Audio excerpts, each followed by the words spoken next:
Hello mga minahal ko kaibigan, good evening. Sana nasa magandang kalagayan kayo.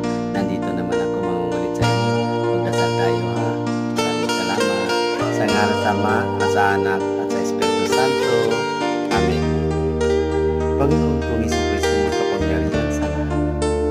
Tulungan mo po kami sa mga problema namin, lalo na sa mga kaibigan ko at yung nakakita sa video na to.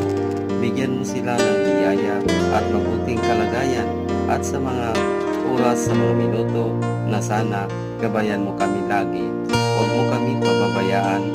Maawa po kayo, Panginoon, dahil alam namin na ikaw may magandang